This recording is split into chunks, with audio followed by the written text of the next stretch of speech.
Hello friends, welcome to my YouTube channel. So today in this video I am going to show you how to change the language in Redmi Note 8 Pro.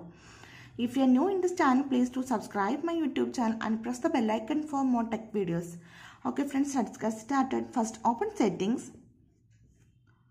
then scroll down, tap on additional settings, tap on language and input, tap on language. In this page you can see different type of languages. From here you can select your language. Okay.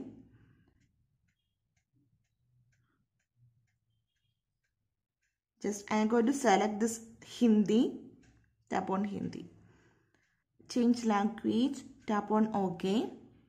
Here you can see the language is changed in this phone.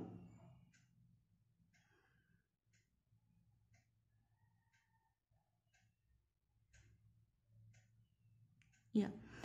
So in this way you can change the language in Redmi Note 8 Pro. So hope you guys enjoy this video. If you like this one, please like and share, and don't forget to subscribe this channel for more updates.